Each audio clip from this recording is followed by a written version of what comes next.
আমার আপনার নবী মুহাম্মাদুর রাসূলুল্লাহ সাল্লাল্লাহু আলাইহি ওয়াসাল্লাম আসমানের দিকে তাকাইলেন।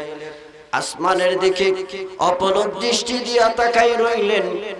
দীর্ঘক্ষণ তাকার পরে আবার দৃষ্টিটা নিচে করলেন, জমিনের দিকে ডান দিকে তাকাইলেন, যেন কারোর সঙ্গে কথোপকথন করছে এমনটি মনে হলো। এরপরে আবার আসমানের দিকে মাথা উঁচু করে লম্বা সময় তাকাই রইলেন। এরপরে আবার বিশ্বনবী ডান দিকে তাকাইলেন। ডান দিকে তাকানোর পর এইবার আমার আপনার নবী মুহাম্মাদুর রাসূলুল্লাহ সাল্লাল্লাহু আলাইহি ওয়াসাল্লাম উসমান ইবনে মাযউনের দিকে দৃষ্টিপাত দিলেন। ও মুসলমান, আল্লাহর গোলাম, কথাগুলো বুঝবেন, কোরআনের কথা গভীর মনোযোগ দিয়া শুনবেন। আমলের নিয়তে বলছি, কোরআনের মহব্বত করবেন, কোরআনের জন্য কিছু করবেন। এই জন্য বলছি মুসলমান, আমলের নিয়তে শুনবেন। যদি ইমানদারদেরকে কিছু একটু দিতে পারি, অন্তরটা বড় ঠান্ডা হবে। আমলের নিয়তে শুনবেন।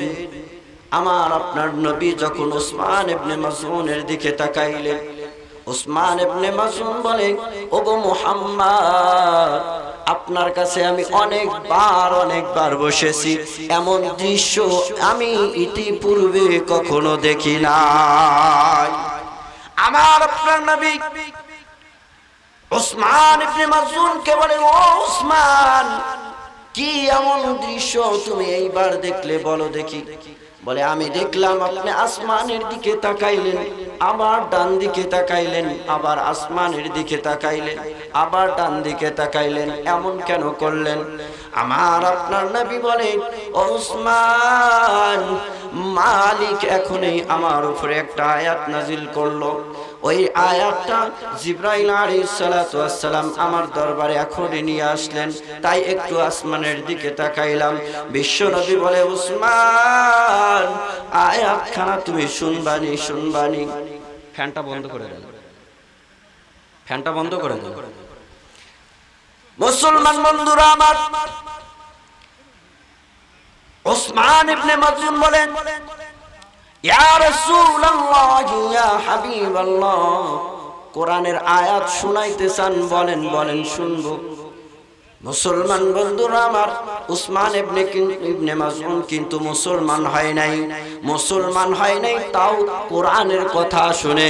কিন্তু আমার আপনার সমাজের কিছু এমন কুলাঙ্গার মুসলমানের সন্তান আছে, কোরআনের কথা শুনে না তো শুনে না, কোরআনের আলোচনা বন্ধ করে দেওয়ার জন্য বক্তাদের সঙ্গে তর্জকর ঝগড়া করে। কথা বলেন ঠিক কিনা?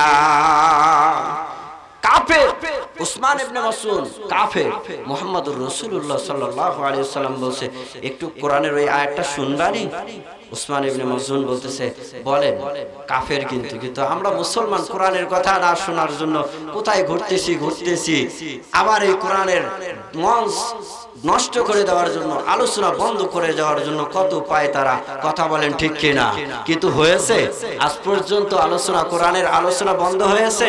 তাই তো আজকে এই গ্রামের মানুষ দেখায় দিয়েছে, ঈদের একটা আনন্দ সব বিলীন করে দিয়ে এই গরমের মধ্যে যে কত আশঙ্কা, তারপরেও মাহফিলের আয়োজন করেছে।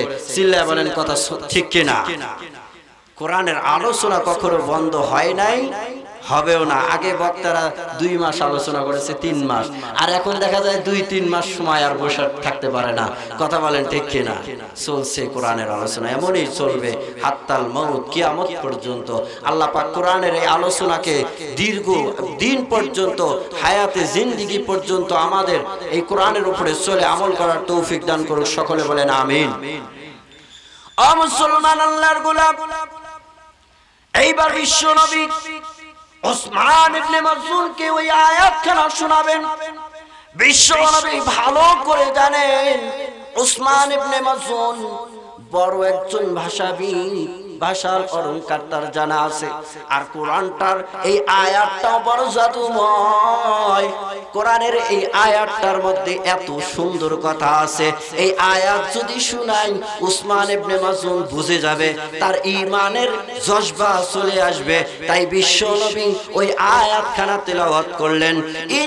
ইন্নাল্লাহা ইয়া'মুরু বিল আদলি ওয়াল ইহসানি ওয়া ইতা'i যিল কুরবা ওয়া ইয়ানহা আনিল ফাহশাই ওয়াল মুনকারি ওয়াল বাগই يعظكم لعلكم تذكرون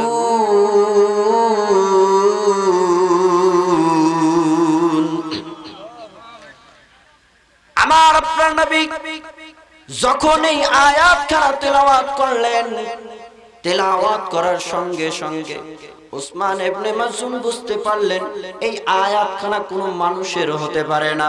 এই আয়াতের তাবলীগ, এই আয়াতের দাওয়াত যিনি দিচ্ছেন তিনিও সাধারণ মানুষ হতে পারে না। কেন? আয়াতের মধ্যে তিনটা এমন আদেশ করা হয়েছে আর তিনটা এমন নিষেধ কাজের জন্য বলা হয়েছে। এই ছয়টা জিনিস উল্টা আরবের মধ্যে চলে, ওই ছয়টা জিনিস যথারীতিভাবে আরবের মধ্যে কেউ পালন করে না এবং এই কাজগুলোর কোনো দাওয়াতি কাজও কেউ দেয় না। তিনি বুঝতে পারলেন এইটা একদম একদম আল্লাহর বাণী। আর এই কথা যে মুহাম্মদ বলতেছে, এই মুহাম্মদও হবে আল্লাহর রাসূল। তাই বিশ্ব নবীকে বললেন, ইয়া রাসূলুল্লাহ, ইয়া হাবিবাল্লাহ। ভাষার চেঞ্জ করে ফেললেন, এবার বলতেছে ইয়া রাসূলুল্লাহ, ইয়া হাবিবাল্লাহ। আপনার হাতে হাত রেখে কালেমা পড়তে চাই, মুসলমান হয়ে যেতে চাই। চিল্লা বলেন সুবহানাল্লাহ। কি আছে আয়াতের মধ্যে? গভীর মনোযোগ দিয়ে শুনবেন। এই আয়াতখানা শোনার সঙ্গে সঙ্গে উসমান ইবনে মাসউদ কেমন মুসলমান হয়ে গেলেন, কালিমা পড়ে কেমন মুসলমান হয়ে গেলেন। মুসলমান হওয়ার পরই সৎকনাথ বিশ্ব নবীর দরবারে হাজির হয়ে বলেন, ইয়া রাসূলুল্লাহ, ইয়া হাবিবাল্লাহ, আমি দুনিয়ার সাথে জড়তে চাই না, আমি বিবাহ করতে চাই না, আমার যৌবিক চাহিদা সব কিছুকে নষ্ট করে দিয়া আমি আল্লাহর ধ্যানে বসে থাকতে চাই। চিল্লায় বলেন সুবহানাল্লাহ। কিন্তু আমার আপনার নবী নিষেধ করলেন, না রে উসমান, না, এমনটি করা যাবে না। আমি মুহাম্মদ সংসার করি, আমি মুহাম্মদ বিবি বাচ্চা নিয়ে সংসার চালাই, তোমারও তাই করতে হবে। ও মুসলমান, কি রয়েছে আয়াতের মধ্যে?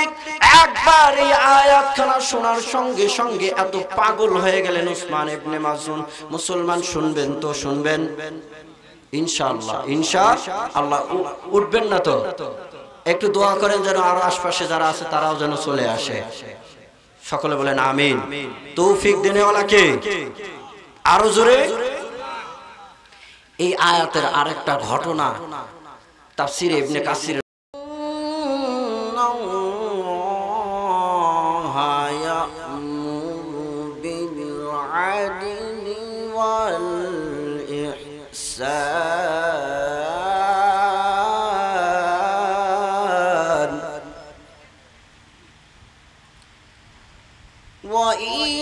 وإيتاء ذي القربى وينهى عن الفحشاء والمنكر والبغي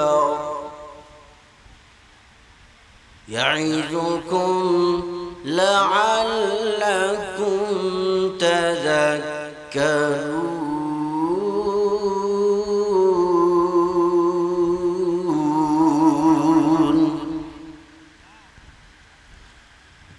فقد قال الله تعالى في شان حبيبه عليه الصلاة والسلام: إن الله وملائكته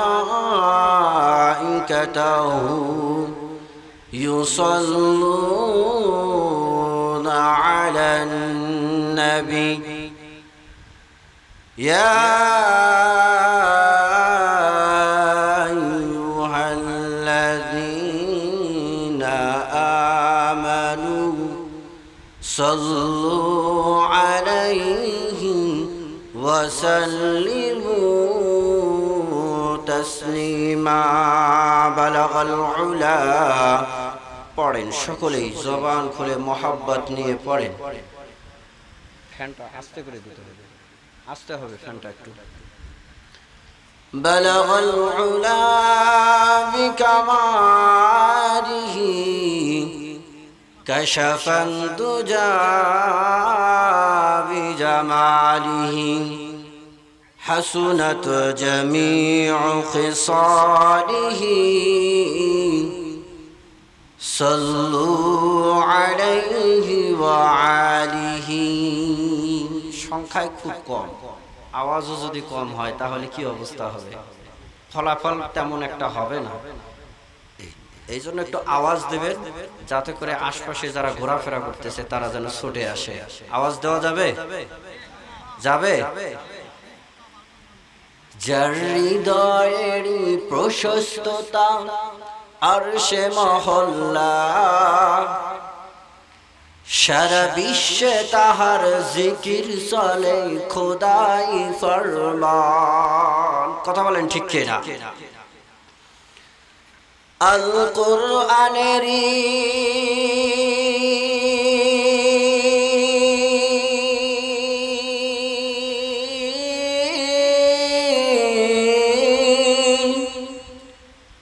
আল কোরআনেরই পাতায় পাতায় তার প্রশংসা পাবি তিনি আমার নবী তোমার নবী সকলের নবী কথা বলেন ঠিক কিনা আওয়াজ দিয়ে বলেন তিনি আমার নবী তোমার নবী সকলের নবী আওয়াজ দিয়ে বলেন তিনি কার নবী আওয়াজ দিয়ে বলেন একদম ডান হাত উঁচু করে বলেন তিনি আমার নবী তিনি বিশ্ব নবী মুহাম্মাদুর রাসূলুল্লাহ सल्लल्लाहु अलैहि वसल्लम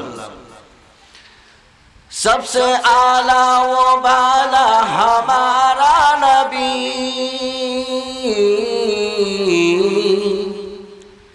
सबसे आला व बाला हमारा नबी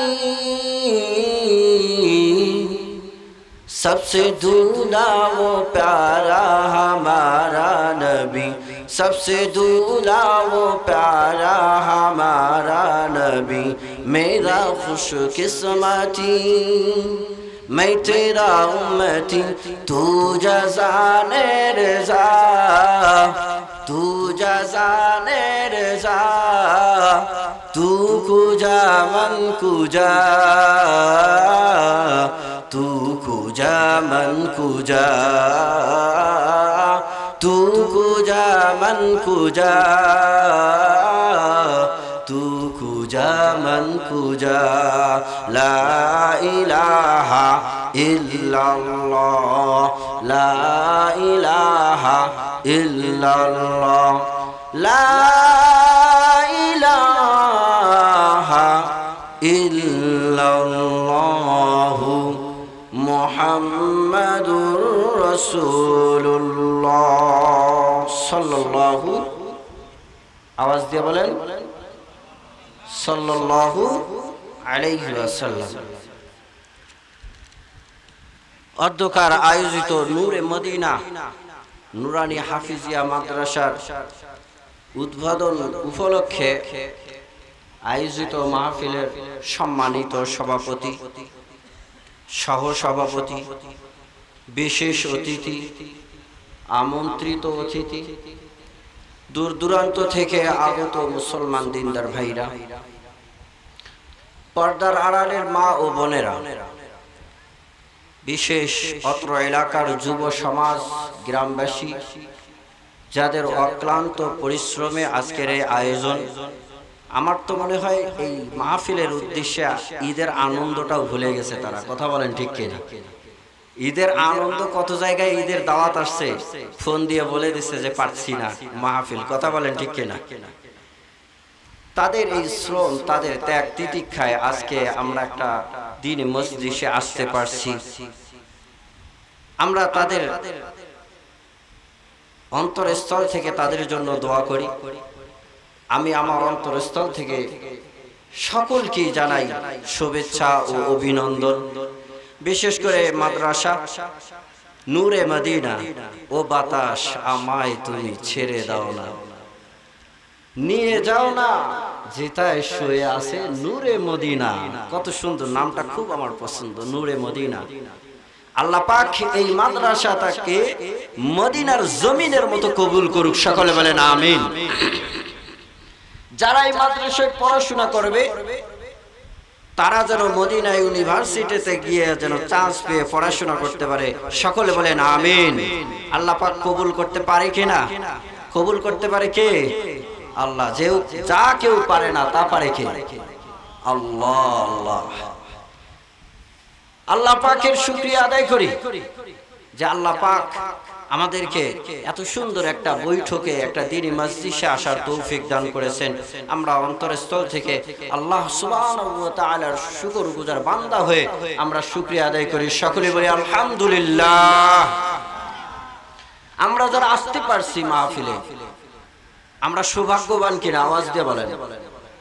আর এই দিক সেই দিক ঘুরতেছে, আবার আত্মীয়তার ঢল নেমেছে, তাদের আতিথেয়তার পিছে পড়ে আছে, মাহফিলের প্যান্ডেলের নিচে আসতে পারছি না, ঘোরাঘুরি করছি। এই মানুষগুলো হতভাগা কিনা? আওয়াজ দিয়ে বলেন। আজকে এই জায়গায় যে ওলামায়ে কেরামরা আসছে কালকে খুঁজে পাবেন? পাবেন না। এত বড় একটা খুশনসিব হওয়ার পরেও আমরা ধরতে পারছি না, নিতে পারছি না, কিছু নিতে পারছি না, তাহলে হতভাগা ছাড়া আর কিছু হতে পারি না। কথা বলেন ঠিক কিনা?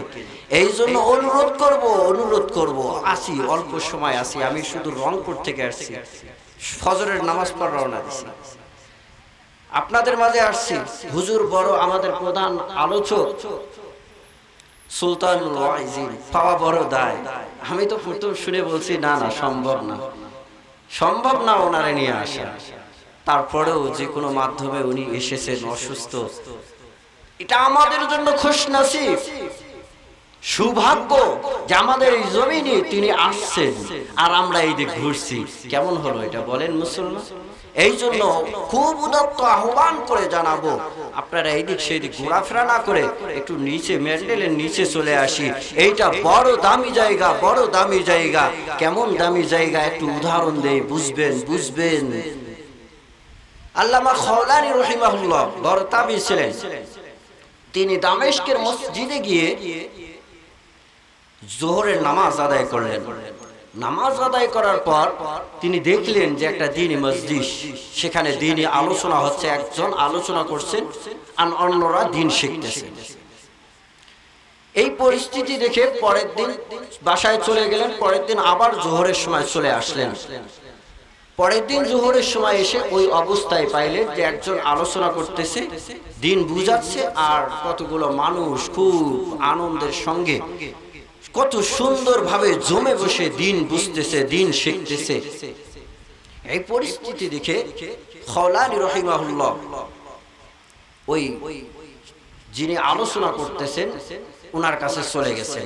তিনি হচ্ছেন মুআজ ইবনে জাবাল রাদিয়াল্লাহু তাআলা আনহু। তিনার নাম কি? আওয়াজ দিয়ে বলেন। মুআজ ইবনে জাবাল রাদিয়াল্লাহু তাআলা আনহু।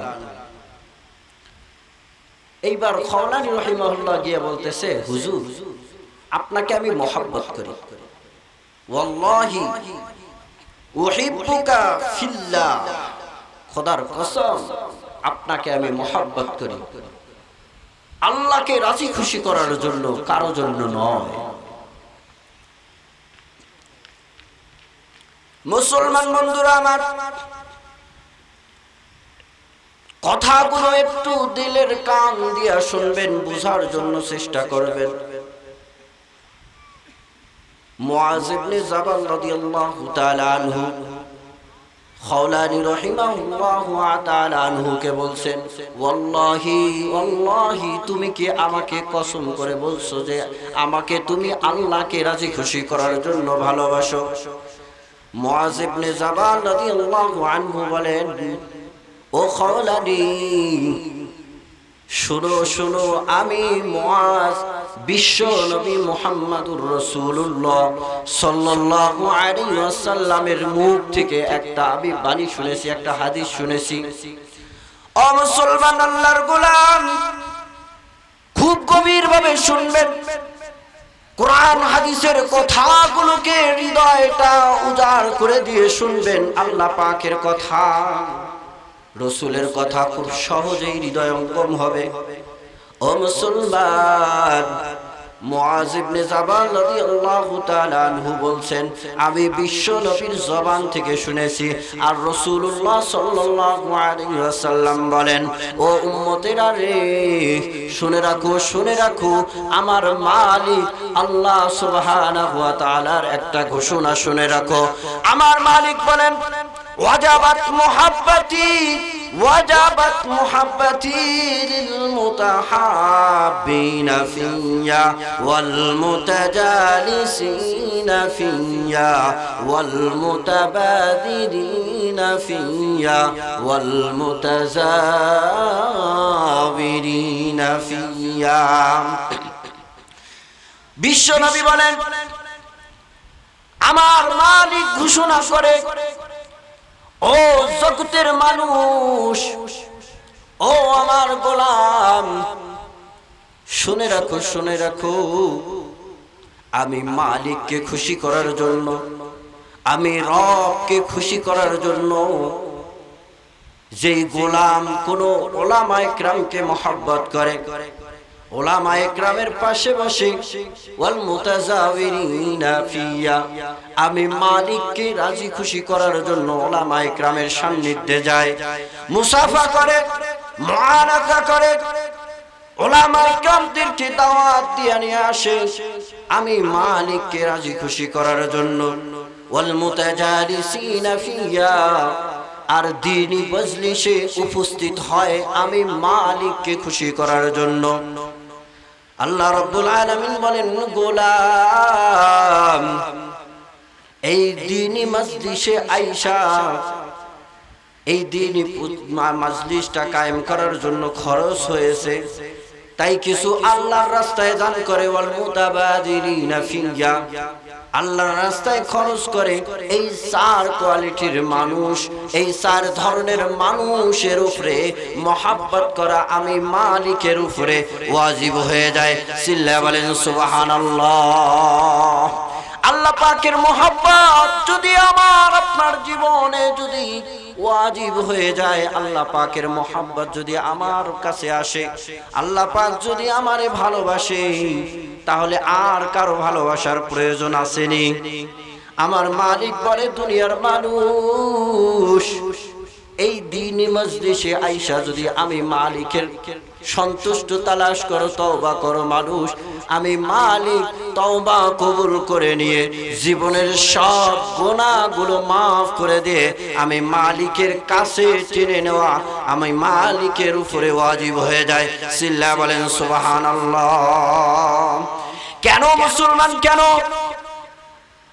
আল্লাহ পাক প্রতিটা সময়, প্রতিটা ক্ষণ আল্লাহ পাক বান্দাদেরকে ডাকে, ইয়া আইয়ুহাল ইনসান,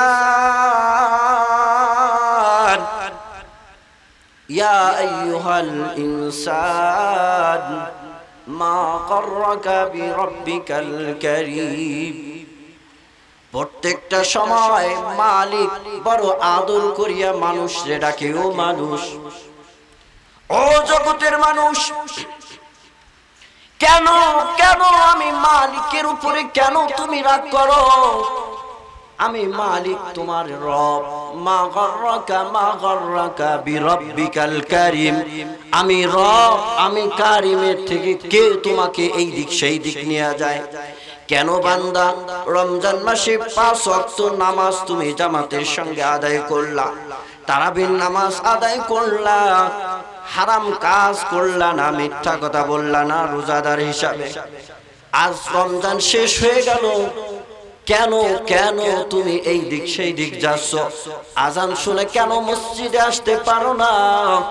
আল্লাহ পাক বড় আদর করে ডাকে, মা গাররাকা মা গাররাকা। ও বান্দা, শয়তান ছাড়া পেয়েছে, শয়তানের কথায় প্ররোচনায় তুমি হয়তো এই দিক সেই দিক চলে যাচ্ছ, মিথ্যা কথা বলছো, হারাম খাচ্ছ, সুদের উপরে টাকা খাওয়া শুরু করছো। না রে গোলাম, না না, আমি রব, আমি রব। শয়তান কিন্তু তোমাকে লালন পালন করে না, করে নি। আমার প্রত্যেকটা সময় প্রত্যেকটা হাজত মিটায় দেয় কে?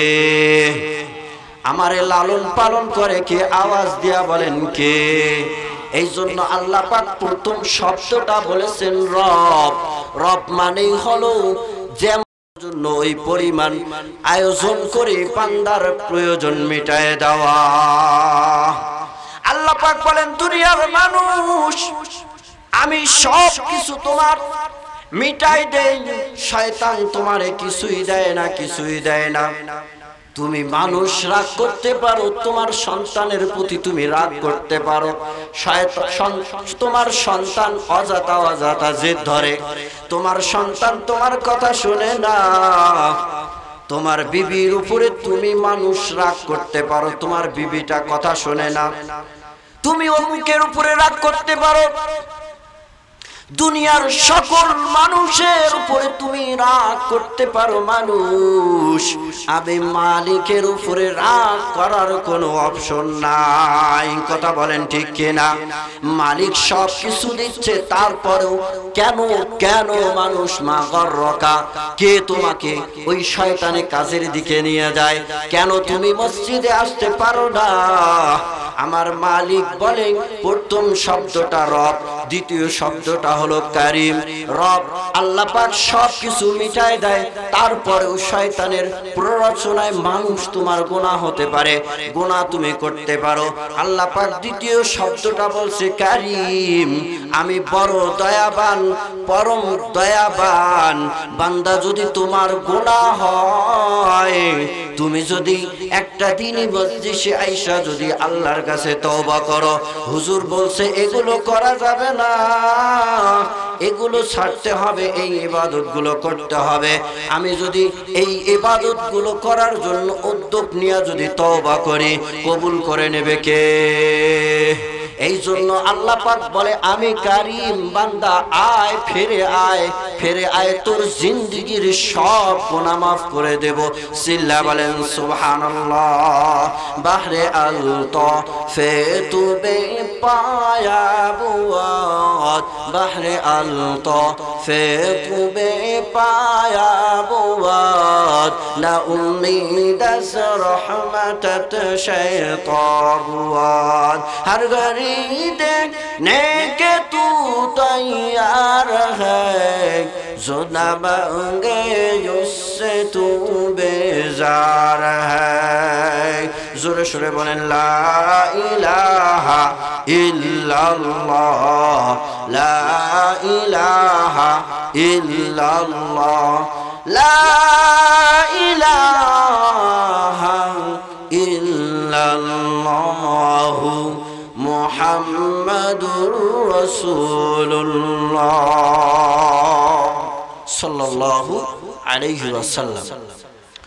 সম্মানিত উপস্থিত হাজিরিন, আমি খুতবার পড়তে কুরআনুল কারীমের একটা আয়াত তেলাওয়াত করেছি, সূরা নহলের 90 নম্বর আয়াত। কুরআন এটা এমন একটা জাদুময় কিতাব, কুরআন আমাদের বড় সান্ত্বনা দেয়, বড় সান্ত্বনা দেয়। সুবহানাল্লাহ বলবেন না? হ্যাঁ, আমাদের বড় একটা শক্তিশালী জিনিস হলো কোরআন।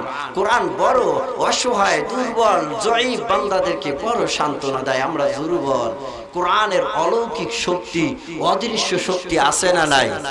আছে না নাই?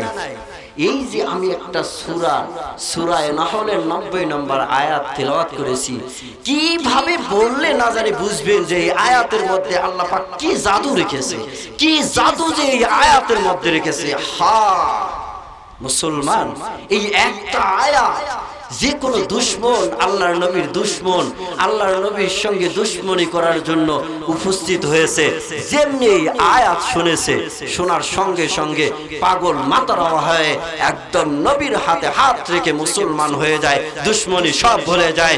চিল্লায় বলেন সুবহানাল্লাহ। এই সেই সূরা নহলের জাদুময় একটা আয়াত।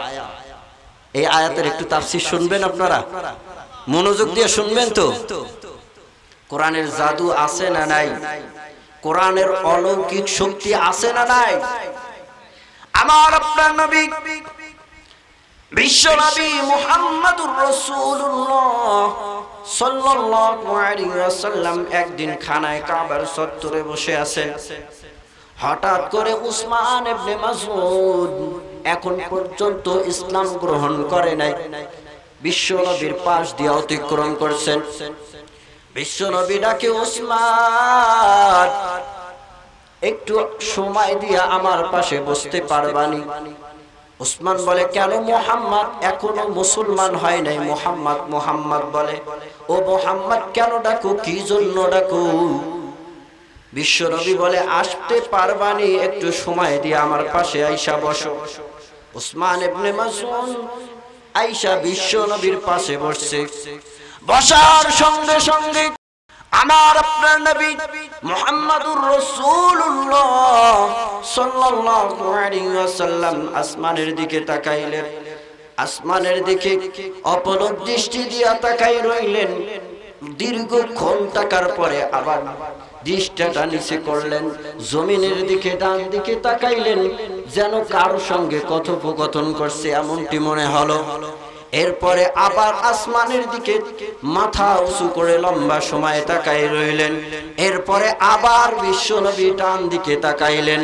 ডান দিকে তাকানোর পর এইবার আমার আপনার নবী মুহাম্মাদুর রাসূলুল্লাহ সাল্লাল্লাহু আলাইহি ওয়াসাল্লাম উসমান ইবনে মাসউদের দিকে দৃষ্টিপাত দিলেন। ও মুসলমান, আল্লাহর গোলাম, কথাগুলো বুঝবেন, কোরআনের কথা গভীর মনোযোগ দিয়া শুনবেন। আমলের নিয়তে বলছি, কোরআনের মহব্বত করবেন, কোরআনের জন্য কিছু করবেন। এই জন্য বলছি মুসলমান, আমলের নিয়তে শুনবেন। যদি ইমানদারদেরকে কিছু একটু দিতে পারি, অন্তরটা বড় ঠান্ডা হবে। আমলের নিয়তে শুনবেন। আমার আপনার নবী যখন উসমান ইবনে মাসউদের দিকে তাকাইলেন, উসমান ইবনে মাসউদ বলে, ওগো মুহাম্মদ, আপনার কাছে আমি অনেকবার বসেছি, এমন দৃশ্য আমি ইতিপূর্বে কখনো দেখি নাই। আমার আপনার নবী উসমান ইবনে মাসউদকে বলে, ও উসমান, কি এমন দৃশ্য তুমি এইবার দেখলে, বলো দেখি। বলে, আমি দেখলাম আপনি আসমানের দিকে তাকাইলেন, আবার ডান দিকে তাকাইলেন, আবার আসমানের দিকে তাকাইলেন, আবার ডান দিকে তাকাইলেন, এমন কেন করলেন? আমার আপনার নবী বলে, ও উসমান, মালিক এখনই আমার উপরে একটা আয়াত নাজিল করলো। ওই আয়াতটা জিবরাইল আলাইহিস সালাতু ওয়াস সালাম আমার দরবারে এখনই নিয়ে আসলেন, তাই একটু আসমানের দিকে তাকাইলাম। বিশ্বনবী বলে, উসমান, আয়াতখানা তুমি শুনবানি। ফ্যানটা বন্ধ করে দেন, ফ্যানটা বন্ধ করে দেন। মুসলমান বন্ধুরা আমার, উসমান ইবনে মাসউদ বলেন, ইয়া রাসূলুল্লাহ, ইয়া হাবিবাল্লাহ, কোরআনের আয়াত শুনাইতে চান? বলেন শুনবো। মুসলমান বন্ধুরা আমার, উসমান ইবনে মাসউদ কিন্তু মুসলমান হয় নাই, তাও কোরআনের কথা শুনে। কিন্তু আমার আপনার সমাজের কিছু এমন কুলাঙ্গার মুসলমানের সন্তান আছে, কোরআনের কথা শুনে না তো শুনে না, কোরআনের আলোচনা বন্ধ করে দেওয়ার জন্য বক্তাদের সঙ্গে তর্জকর ঝগড়া করে। কথা বলেন ঠিক কিনা? কাফের উসমান ইবনে মাসউদ কাফের। মুহাম্মাদুর রাসূলুল্লাহ সাল্লাল্লাহু আলাইহি ওয়াসাল্লাম বলছে, একটু কোরআনের ওই আয়াতটা শুনবানি? উসমান ইবনে মাসউদ বলতেছে, বলেন, কাফের কিন্তু আমরা মুসলমান, কোরআনের কথা না শোনার জন্য কোথায় ঘুরতেছি, আবার এই কোরআনের মঞ্চ নষ্ট করে দেওয়ার জন্য, আলোচনা বন্ধ করে দেওয়ার জন্য কত পায় তারা। কথা বলেন ঠিক কিনা? কিন্তু হয়েছে আজ পর্যন্ত কোরআনের আলোচনা বন্ধ হয়েছে?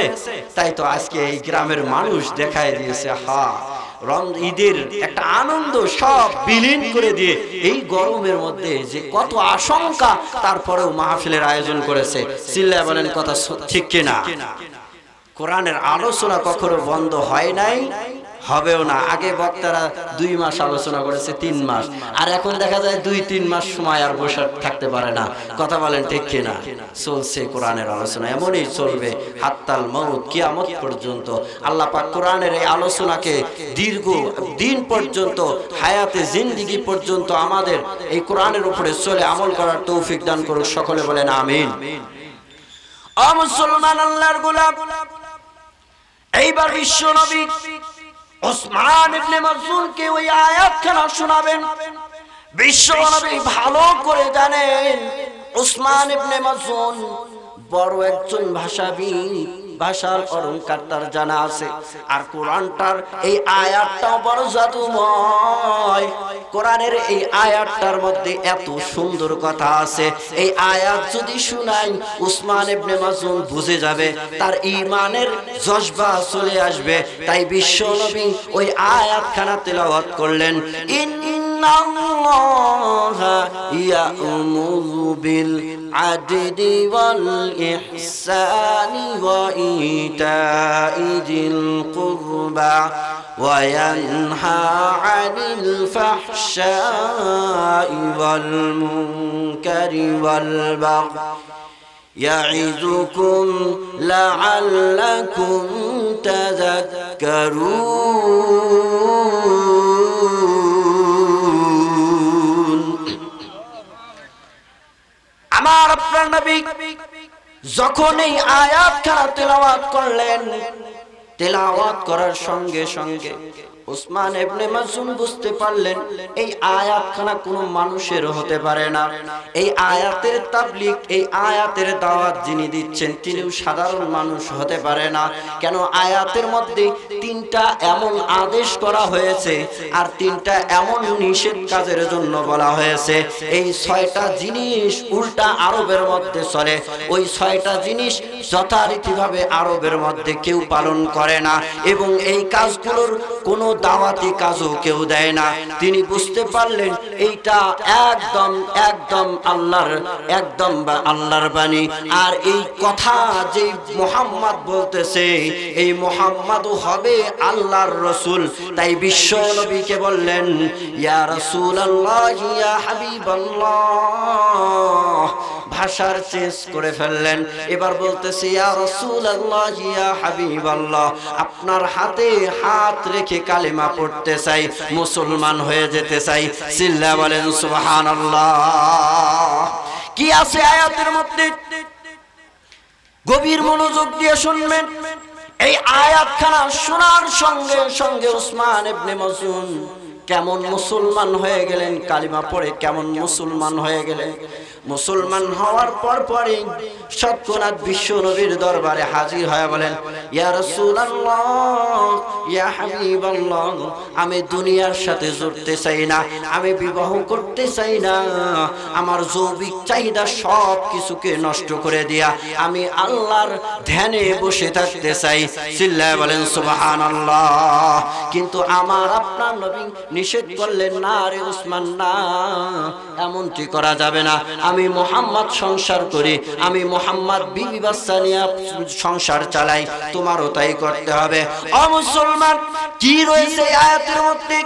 একবার এই আয়াতখানা শোনার সঙ্গে সঙ্গে এত পাগল হয়ে গেলেন ওসমান ইবনে মাযউন। মুসলমান শুনবেন তো? শুনবেন ইনশাআল্লাহ। ইনশাআল্লাহ উঠবেন না তো? একটু দোয়া করেন যেন আরো আশপাশে যারা আছে তারাও যেন চলে আসে। সকলে বলেন আমিন। তৌফিক দেনেওয়ালা কে? আরো জোরে। এই আয়াতের আরেকটা ঘটনা তাফসীরে ইবনে কাসির রয়েছে, বড় জাদুময় ওই ঘটনাটা। যে আয়াতটার মধ্যে কি রয়েছে, কি রয়েছে? আমি এক জায়গায় আলোচনা করার পর এক মানুষ এসে মনে করেন যে হুজুর ওই আয়াতটা আমাকে লিখে দেন। আসলে মনোযোগ দিয়ে শুনবেন যে আয়াতটার মধ্যে কি আছে, কি না আল্লাহ পাক দিয়েছে। আকসাম ইবনে সাইফি কানা হাকিম আল আরব, আরবের একজন বড় হাকিম, একজন বাদশা, লিডার ছিল। তার অনেক নেতা কর্মী ছিল। এই হাকিম ইবনে আকসাম ইবনে সাইফি ইসলাম গ্রহণ করলেন। তিনি শুনতে পারছেন যে মুহাম্মাদের আবির্ভাব হয়েছে একজন মুহাম্মদ ব্যক্তি, আমি তার কাছে গিয়ে 3টা প্রশ্ন করব। এই 3টা প্রশ্নের সঠিক উত্তর যদি আমি পাই তাহলে তার হাতে হাত রেখে আমি মুসলমান হয়ে যাব। চিল্লায়ে বলেন সুবহানাল্লাহ।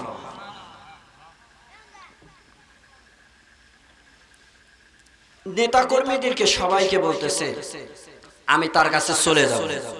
এখন নেতা কর্মীরা বড় টেনশনের মধ্যে বসে, হায় হায়, আমাদের নেতা যদি মুহাম্মাদের হাতে হাত রেখে মুসলমান হয়ে যায় তাহলে আমাদের কি অবস্থা হবে, আমাদের কি অবস্থা হবে। আজকে আমাদের দেশ, সমাজ, আন্তর্জাতিক জীবন সব জায়গায় কিন্তু এমনই বড়রা, সরকার, বাদশা, নেতারা দিনের জন্য কিছু করতে চায় কিন্তু এই চালা চামুন্ডাদের জন্য করতে পারে না। কথা বলেন ঠিক কিনা?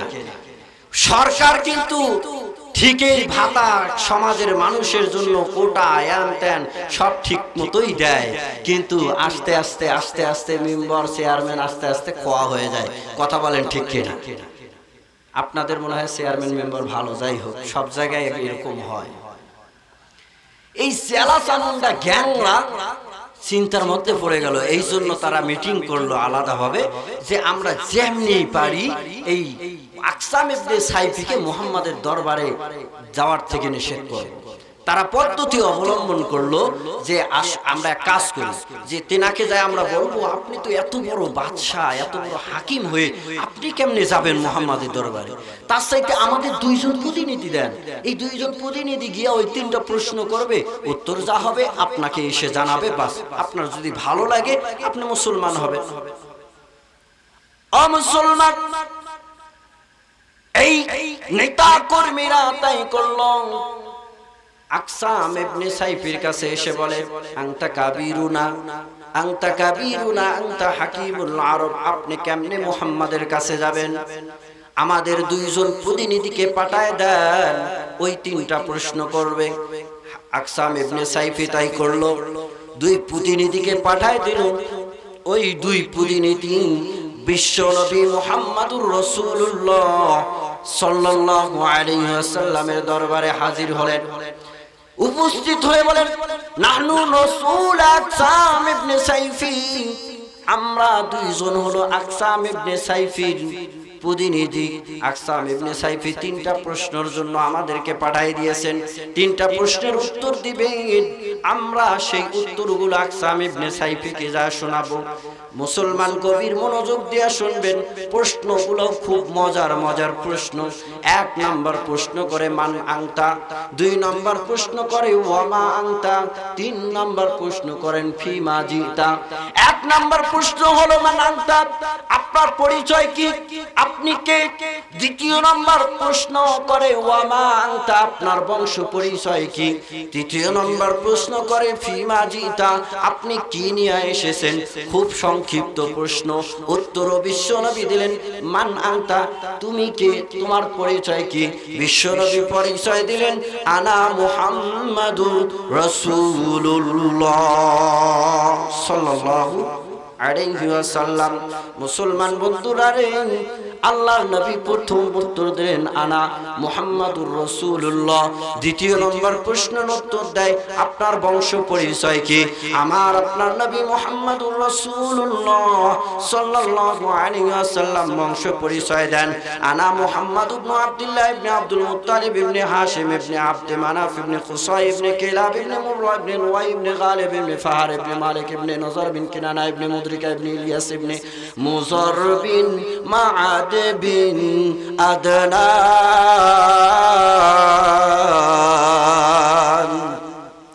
আমার আপনার নবী এক নিঃশ্বাসে পুরা বংশ পরিচয় বিশ্ব নবী দিয়ে দিলেন। এবার 3য় প্রশ্নের উত্তর দেয় ফিমাজিদ, আপনি কি নিয়ে এসেছেন। এইবার কিন্তু মুসলমান আমার আপনার নবী বলেন, জিতু বিকিতাবিল্লাহ, আমি আল্লাহর কিতাব নিয়ে আসছি, আল্লাহর কিতাব নিয়ে আসছি। ওই কিতাবের মধ্যে কি আছে শুনবানি। বিশ্ব নবী ওই আয়াত সূরা নহলের 90 নম্বর আয়াত খানা তেলাওয়াত করলেন, ইন্নাল্লাহা ইয়া'মুরু বিল আদলি ওয়াল ইহসান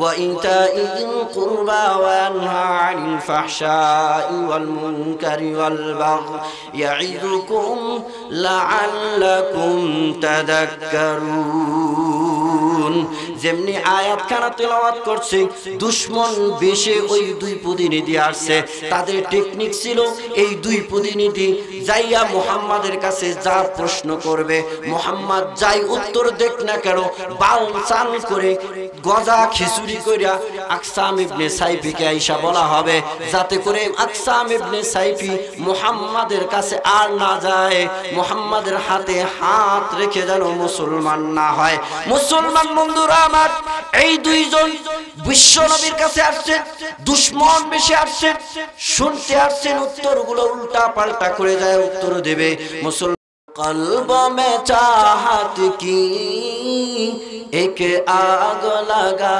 देंगे क्या हुस्न कुरानी है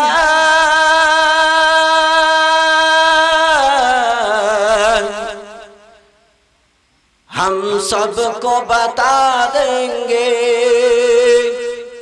हर फर्द को इसका हम देवाना बना देंगे हर फर्द को इसका हम देवाना बना देंगे मुसलमान ওই আয়াতের তেলাওয়াত এখনো তাফসীর এখনো আছে না নাই কাফেররা দুশমনরা বিশ্ব নবীর দরবারে এসে ওই আয়াত শুনে মুসলমান হয়ে যায় কি দুশমনি করবে কিন্তু আমরা মুসলমান আমরা কিন্তু ওই আয়াত শুনে কিন্তু আমাদের ওই মন কিন্তু নরম হয় না কথা বলেন ঠিক কি না কেন হবে আমার অন্তরটা তো মরে গেছে অন্তরটা কালো হয়ে গেছে ওই আয়াত শুনি শুনি কিন্তু আমাদের মন কিন্তু নরম হয় না একটু মনটা নরম করেন একটু চেষ্টা করেন মনটারে নরম করার কোরআন এইটা কিন্তু সাধারণ কিতাব নয় আল্লাহ পাক বলেন আলাম ইয়ানিল্লাযিনা আমানু আন তাখশা কুলুবুহুম লিযিকরিল্লাহ ওয়া মা নাযালা মিনাল হক দুনিয়ার মানুষরা রে ও আমার গোলাম তোমার মনটা কখন নরম হবে কখন তোমার সময় হবে কোন সময়ের অপেক্ষায় আছো দেখছো না তোমার মতো কত মানুষ দুনিয়া থেকে চলে যাচ্ছে এখনো তুমি যুবক ভাবছো বয়স হয় নাই কোরআন মানবা বলে আরো সময় যাক না রে যুবক না রে গোলাম না সময় কিন্তু আমার আপনার এমনিতেই চলে যাচ্ছে কখন সেই মওত এসে যায় ডাক আসলেই সব কিছু ছেড়ে চলে যেতে হবে যুবকদের কে বলি যুবক আর ওই বক্স বাজাইয়া জীবনটারে নষ্ট করিস না ও যুবক বাইক পাগলের মতো বাইক চালাইয়া জীবনটারে নষ্ট করিস না তুমি যদি তোমার ওই জীবনের মায়া তোমার মধ্যে নাও থাকতে পারে কিন্তু তোমার জীবনের মায়া অনেকদের আছে যারা তোমারে ভালোবাসে তাদের অন্তরে কিন্তু তোমার জীবনের মায়া আছে কথা বলেন ঠিক কিনা হায় রে বাপ রে বাপ ঈদের দিন থেকে নিয়ে রাস্তায় চলা যায় না যুবকরা এত জোরে গাড়ি চালায় অ্যাক্সিডেন্টও হয় কথা বলেন ঠিক কিনা নিজের জীবনের মায়া নাই এই জন্য যুবকদের বলবো যুবক তোমার জীবনের মায়া তোমার কাছে না থাকতে পারে তোমার জীবনের মহব্বত তোমার কাছে না থাকতে পারে কিন্তু তোমার বাবা মা সন্তান স্ত্রীর কাছে অবশ্যই আছে কথা বলেন ঠিক কিনা তাদের দিকে খেয়াল করে হলো তোমার জীবনকে এমন করে নষ্ট করে দিও আল্লাহ পাক বলেন মানুষ তোমার কি এখনো সময় হলো না কত কাফের মুশরিকরা কোরআনের কথা শুনে কোরআনের আলোচনা শুনে কোরআনের তেলাওয়াত শুনে দিনদারির দিকে চলে আসে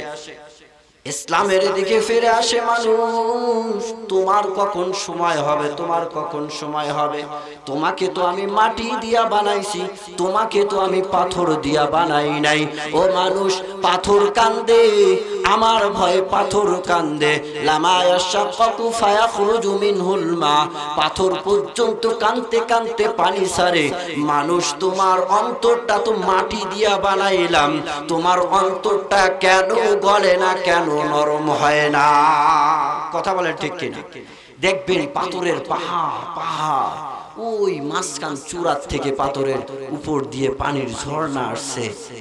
বলেন তো এখানে কি কোনো ঝর্ণা আছে? ওখানে নদী সমুদ্র কোনো কিছু আছে? কোথার থেকে আসতেছে? কোথার থেকে আসতেছে? ওই পাথর কাঁধে, ওই পাথর কাঁধে, আল্লাহর ভয়ে কাঁধে, কিন্তু আমাদের মনটা নরম হয় না। মুসলমান, ওই দুই প্রতিনিধি মনোযোগ আছে তো? আছে মনোযোগ? শুনছেন? আপনাদের খারাপ লাগছে মনে হয়, কষ্ট পাচ্ছেন, গরম লাগছে নেই? মনোযোগ আছে আপনাদের? ওই দুইজন আসছে, আয়সা পাংচাল করবে, বলে যেম যাই কিছু বলুক না কেন মুহাম্মদ, উত্তর যাই কিছু দেখ না কেন, আমরা আকসাম ইবনে সাইফিকে যায় উল্টা পাল্টা বলবো যাতে করে ইসলাম গ্রহণ না করে। কিন্তু এমন আয়াত সূরা নহলের এই 90 নম্বর আয়াত শোনার সঙ্গে সঙ্গে তারা কালিমা পড়ে মুসলমান হয়ে গেছে। এইবার ওই দুই যুবক, ওই দুই প্রতিনিধি আকসাম ইবনে সাইফির কাছে চলে গেল। যাওয়ার পরে আকসাম ইবনে সাইফিকে কি উল্টা পাল্টা বলবে। আকসাম ইবনে সাইফি কি বলে, ও আকসাম ইবনে সাইফি শুনো, এত সুন্দর মানুষ আর হয় না। প্রথম প্রশ্নের উত্তর দিছে তিনি হচ্ছে আল্লাহর রাসূল, আর দ্বিতীয় প্রশ্নের উত্তর এত সুন্দর বংশ পরিচয়, ওনার বংশের মধ্যে মুজর একজন মানুষ, মুজর তেনার বংশের মধ্যে একজন মানুষ আছে, সেই মানুষ বড় বংশের দিক দিয়ে বড় আত্মমর্যাদাশীল, বড় দামি মানুষ, এত দামি মানুষ, তেনার বংশটা এত সুন্দর। মুহাম্মদ এত সুন্দর বংশধারী হওয়ার পরেও, তারপরেও মুহাম্মাদের মধ্যে একটু অহংকার নাই, একদম সাদামাকা দেখলাম, কত না সুন্দর মানুষ। আর তৃতীয় নম্বর প্রশ্নের উত্তর দিয়েছে তিনি হচ্ছে আল্লাহর কিতাব নিয়ে আসছেন। তৃতীয় নম্বর প্রশ্নের উত্তরের মধ্যে তিনি একটা কোরআনের আয়াত তেলাওয়াত করেছেন, ওই আয়াতটা আমরা শুনতে শুনতে মুখস্থ করছি। এইবার ওই দুই প্রতিনিধি ওই আয়াতখানা তেলাওয়াত করছে, যেমনি আকসাম ইবনে সাইফি ওই আয়াতের তেলাওয়াত শুনছে, শোনার সঙ্গে সঙ্গে দাঁড়াইয়া সব নেতা কর্মীদের বলেন, কুনু রুয়াসাকুম ওয়ালা তাকুনু আযনাবা।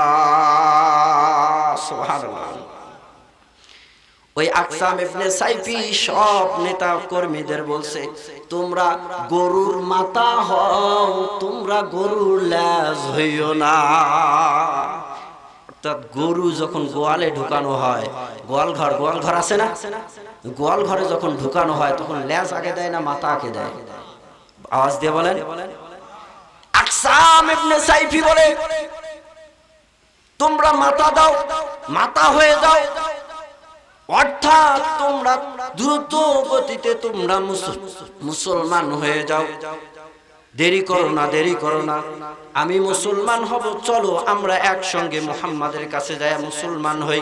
আর একটা ব্যাখ্যা হলো কুনু রুয়াসাকুম, তোমরা মাথা হও, লেজ হইও না, তোমরা লেজ হইয়া আমার কাছে তোমরা আমার প্রতিনিধি হইয়া থাকো না, আমার নেতা হইয়া থাকো না, তোমরা যাও মুহাম্মাদের দ্বীন ধর্ম গ্রহণ করো, মুহাম্মাদের কাছে ইসলাম গ্রহণ করে তোমরা নিজেরাই স্বাধীন জীবন দিয়া তোমরা স্বাধীন জীবন পালন করো। সুবহানাল্লাহ বলা যাবে নি? সবাই আয়েশা বিশ্বনবীর দরবারে উপস্থিত হইয়া মুসলমান হয়ে গেল। সুবহানাল্লাহ, সুবহানাল্লাহ। কি আছে এই আয়াতের মধ্যে, কি আছে না এই আয়াতের মধ্যে, কি মধু না আছে এই আয়াতের মধ্যে। শুনবেন আপনারা? শুনবেন তো? শুনবেন ইনশাআল্লাহ। 6টা জিনিস আছে, 6টা জিনিস আছে, 3টার আদেশ করা হয়েছে, 3টার নিষেধ করা হয়েছে, 6টা নসিহত আছে। কোরআনের নসিহতের দাম আছে না নাই? দাম আছে? কোরআনের নসিহত কত না দামি, কত না দামি। একটা ছোট্ট একটা ঘটনা শুনাই। জামিল মাদ্রাসায় ইতিকাফ হয়েছে, ওইখানে মুরব্বী আমাদের একটা নসিহত দিয়েছেন। এক মানুষ সংসারের মধ্যে খুব চাপের মধ্যে পড়েছে, অভাবের মধ্যে পড়েছে, দীর্ঘদিন খুব কষ্ট, খাবারের কোনো ব্যবস্থা নেই। স্ত্রীর সঙ্গে আলোচনা করে সিদ্ধান্ত নিয়েছে যে ঠিক আছে আমি দূরে গিয়ে কাজ করে টাকা উপার্জন করে নিয়ে আসি। স্ত্রী তাই বিদায় দিয়েছে। ওই মানুষটা দূরে গিয়েছে কাজ করার জন্য, গিয়া মালিক পেয়েছে একজন, তো ওনারে বলছে যে আমি 1 বছর থাকবো, 1 বছর থাকার পর একবারে পুরা যেটা টাকা হয় 1 বছরের টাকা ওই একবারে আমাকে বছর শেষে দিয়ে দেবেন, মাসে মাসে না, একবারে বছর শেষে দিয়ে দেবেন। সেই হিসাবে উনি কাজ করছেন। কাজ করতে করতে বছর শেষ হয়ে গেছে। শেষ হওয়ার পরে এখন টাকা দিচ্ছে, টাকা দিতে লাইগা মালিকে বলতেছে যে তুমি টাকা নিবে না, 3টা আমি তোমাকে নসিহত করবো, নসিহত নিবে। তিনি বড় টেনশনের মধ্যে পড়ে গেলেন। হায় হায়, 1 বছর কাজ করলাম, বাড়িতে তো টাকার খুব অভাব, এখন টাকা নেব না 3টা নসিহত নেব। খুব চিন্তার মধ্যে পড়ে গেলেন, কি করি কি করি। কিন্তু দিনকে তিনি দিনের আলোচনাকে, দিনের নসিহতকে প্রাধান্য দিয়ে তিনি ওনাকে বলছেন ঠিক আছে আমি 3টা নসিহত নিয়ে যাব, টাকা লাগবে না। এর মধ্যে 1 নাম্বার নসিহত একটা গ্রহণ করছেন যে রাস্তার মধ্যে চলতে চলতে যদি অপরিচিত রাস্তা হয় তাহলে ওই রাস্তায় যাইবা না। 2 নম্বর প্রশ্ন বলছে যদি কোনো ঝগড়াঝাটি লাগে কারো, ওখানে তুমি সংশ্লিষ্ট না, তাহলে ওই ঝগড়াঝাটি তুমি যাইবা না, আওয়াজ চিল্লাচিল্লি ওখানে যাইবা না। 3 নম্বর নসিহত দিয়েছেন যে 2টা রুটি দিতেছি, এই রুটিটা, একটা রুটি বলছেন এই রুটিটা তুমি রাস্তায় খাইবা, আর একটা রুটি একদম বাসায় গিয়ে স্ত্রীর সঙ্গে খাইবা। আচ্ছা ঠিক আছে, এই 3টা নসিহত নিয়ে তিনি আসতেছেন। আস্তে আস্তে রাস্তার মধ্যে আইসা এক জায়গায় আইসা মোড়, ওই জায়গার মধ্যে কিছু মানুষ বলতেছে ভাই কই যাবেন, বলে ও অমুক জায়গায় যাব। তো বলছে তাই, এই দিকে যাইতে আপনার অনেকক্ষণ সময় লাগবে, আপনি এই রাস্তা দিয়ে যান। উনার শর্ট করে মাথায় ওই কথাটা চলে আসছে, আমাকে তো বলে দিয়েছে যে আমার অপরিচিত যায় রাস্তা দিয়ে আমাকে যাওয়া যাবে না, তো এই রাস্তা যদিও সময় কম লাগবে কিন্তু আমি জানি না, এই জন্য এই রাস্তা দিয়ে আমি যাবো না।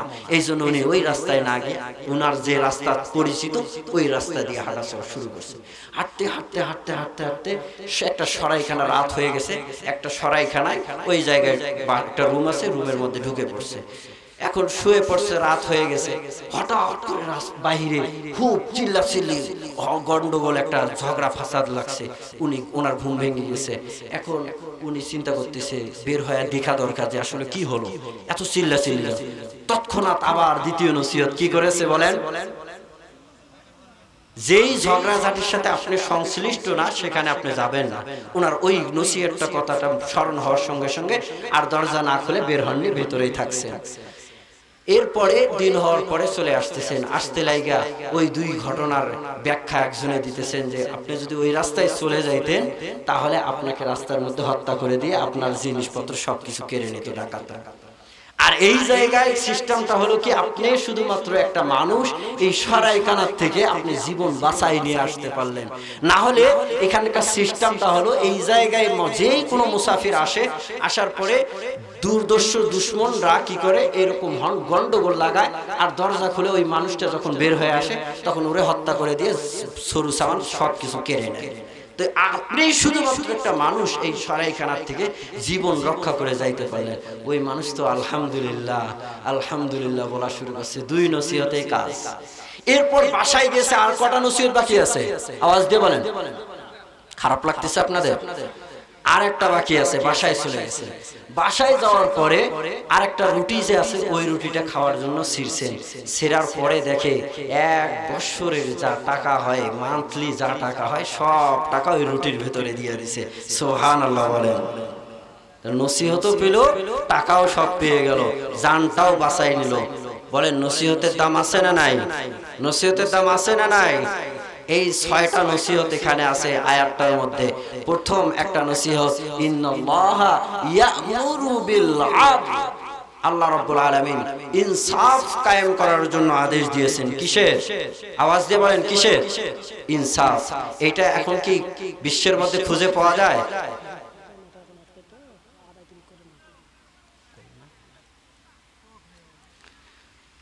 তাহলে প্রথমটা কি? ইনসাফ করার জন্য। ইনসাফ, ইনসাফ আজকে আমাদের পৃথিবীতে যদি ঠিক থাকতো, দেশে যদি ঠিক থাকতো, কোনো গন্ডগোল থাকতো না। কথা বলেন ঠিক কিনা? 2 নম্বর প্রশ্ন, মানুষের উপরে সদয় হওয়া, দয়াবান হওয়া, এটাও নাই। আতিথেয়তার সঙ্গেই আমাদের সদয় ভাব নাই। কথা বলেন ঠিক কিনা? আরবের মধ্যে তাই ছিল তৎক্ষণাৎ তখনকার। ওয়া ইতাইজুল কুরবা। 3 নম্বর নসিহত হলো আপনজন যাদের হক, তাদের হক প্রাপ্ত ব্যক্তির হক দিয়ে দেওয়া। আজকে বোনেরা কি সঠিক হক পায়?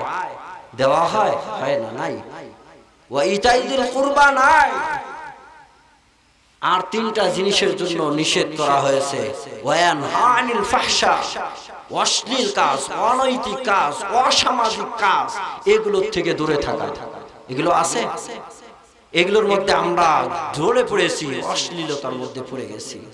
ওয়ায়ানহা আনিল ফাহশাই ওয়াল মুনকার, যত বেহায়াপনা কাজ, নিষেধ কাজ আল্লাহ পাক যত কিছু করেছে ওগুলোর মধ্যে আমরা ছুটে চলেছি, পাগলের মতো ছুটে চলেছি। ওয়াল বাগ, জুলুম, অত্যাচারের মধ্যে আমরা লিপ্ত হয়ে গেছি। আরবের লোকেরাও এই জুলুম অত্যাচারের মধ্যে লিপ্ত ছিল। তাই তো উসমান ইবনে মাসউদ এই আয়াতখানা শোনার সঙ্গে সঙ্গে মুসলমান হয়ে যায়। আকসাম ইবনে সাইফের আয়াত শোনার সঙ্গে সঙ্গে মুসলমান হয়। তার প্রতিনিধি সবাই ইসলাম গ্রহণ করে যে এই কথা সাধারণ কোনো মানুষের হতে পারে না, এই কথা হতে পারে কার? আল্লাহ। আল্লাহ। আয়াতের তাফসীর অনেক লম্বা হবে, অনেক প্রতিটা কথার থেকে যদি তাফসীর করা হয় অনেক লম্বা হয়ে যাবে। আমি লম্বা সময় নিতে আর পারছি না। হুজুর অসুস্থ মানুষ, উনি চলে আসবেন, আলোচনা করবেন। আমার অনুরোধ, আমি নসিহত কোরআনের কয়টা করলাম? আওয়াজ দিয়ে বলেন কয়টা? কয়টা? 6টা। 6টা আমি নসিহত করেছি। 6টা নসিহত শুনেছেন। দাম আছে না নাই? আছে। দাম বুঝে, কোরআনের দাম বুঝে, কোরআনের একটা প্রতিষ্ঠান, কোরআনের প্রতিষ্ঠান, নূরে মদিনা, সুন্দর নাম। আমার আপনার নবী বলেন লা তাকুমুস সাআহ। ও মুসলমান, একটা হাদিস শুনাই, মনোযোগ দিয়ে শুনবেন। লা তাকুমুস সাআতু হাত্তা ইয়াকুলা আল্লাহ আল্লাহ। দুনিয়া ধ্বংস হবে না, দুনিয়া ধ্বংস হবে না ওই সময় পর্যন্ত যতক্ষণ পর্যন্ত দুনিয়াতে একজন আল্লাহ আল্লাহ বলনেওয়ালা বান্দা থাকবে। চিল্লা বলেন ঘোষণাটা কার? আল্লাহর পাকের কথা। রাসূল বর্ণনা করেন দুনিয়া ধ্বংস হবে না, কোরআনের আলোচনা যতদিন পর্যন্ত থাকবে। শেষ রাত্রে উঠে কোরআনের তেলাওয়াত করে মালিকের দরবারে হাত উঠাইয়া যদি আল্লাহর কাছে ডাক নেওয়ালা বান্দা একটা যদি থাকে, ওই একজন বান্দার বদলতে এই পৃথিবীটা প্রতিষ্ঠিত রাখবেন যিনি, তিনি হচ্ছেন কে? আমার বন্ধুগণ, এই মাদ্রাসা, কওমি মাদ্রাসা, হাফিজিয়া মাদ্রাসা, এই মাদ্রাসার কিন্তু সিস্টেমটা হলো শেষ রাত্রে উঠে পড়াশোনা করা। কথা বলেন ঠিক কিনা? শেষ রাত্রে উঠে কোরআন খুলে মালিকের সঙ্গে কথোপকথন করা। চিল্লায় বলেন কথা ঠিক কিনা? নারায়ে তাকবীর, নারায়ে তাকবীর, নারায়ে তাকবীর। টিমাবাসীর পক্ষ থেকে, টিমাবাসীর পক্ষ থেকে নারায়ে তাকবীর। মুসলমান বন্ধুরা আমার, শেষ করে দিচ্ছি। আল্লাহর রাসূল বলেন কিয়ামত ওই সময় পর্যন্ত আসবে না, আসবে না যতক্ষণ পর্যন্ত এই পৃথিবীর মধ্যে একজন বান্দা শেষ রাত্রে উঠে কোরআনের তেলাওয়াত করবে, আল্লাহর সঙ্গে কথোপকথন করবে। আমার বন্ধুগণ, শেষ রাত্রে উঠে তেলাওয়াত করা বান্দা যদি তালাশ করা যায়, এই সমাজ, এই গ্রাম, এই জায়গার মধ্যে যদি খোঁজা যায়, দেখবেন মাদ্রাসাটা যখন প্রতিষ্ঠিত হবে তখন কিন্তু দেখবেন দুনিয়ার সব মানুষ দিনের বেলা কাজ কইরা শেষ রাত্রের মধ্যে নাক ডেকে ঘুমায়, আর মাদ্রাসার ছাত্ররা শেষ রাত্রে উঠে মালিকের সঙ্গে কথোপকথন করে। কথা বলেন ঠিক কিনা? এই জন্য বুঝবেন যে এই মাদ্রাসাটা হওয়া মানেই হলো আমার আপনার জন্য দয়া, রহমত। কথা বলেন ঠিক কিনা? এই পৃথিবী ঠিক রাখতেছে আল্লাহ পাক এই শেষ রাত্রের তেলাওয়াতের বদলতে, মাদ্রাসার বদলতে আমার রিজিক, আমার খাবার, সব কিছুর বন্দোবস্ত আল্লাহ পাক করতেছেন। এই কওমি মাদ্রাসার ছাত্ররা শেষ রাত্রে উঠে তেলাওয়াত করে মালিকরে ডাকে, আল্লাহর কোরআন নিয়ে ব্যস্ত, আমরা দুনিয়া নিয়ে ব্যস্ত, আমরা আবাদ নিয়ে সুবাদ নিয়ে ব্যস্ত, আমরা ব্যবসা বাণিজ্য নিয়ে ব্যস্ত, আর এই পাগল পাড়া মাসুম মাসুম ছোট ছোট বাচ্চাগুলো কোরআন নিয়ে ব্যস্ত। সুবহানাল্লাহ বলবেন না? এই জন্য একটা প্রতিষ্ঠান হওয়া মানে বুঝবেন যে আমার বাবা চলে গেছে, আমার মা চলে গেছে, আমার আপনজন এই গ্রামের অমুক জায়গায় দাফন করা হয়েছে। এইটা বুঝবেন যে এই কোরআনের বদলতে তারাও ইসালের সওয়াব পাচ্ছে, তারাও সওয়াব পাচ্ছে। এই জন্য প্রতিষ্ঠানের খেয়াল রাখবেন তো ইনশাআল্লাহ। কিভাবে ছাত্র দিয়া, সব মনে করেন যে খাবারের আয়োজন করে, টাকা পয়সা দিয়া, বুদ্ধি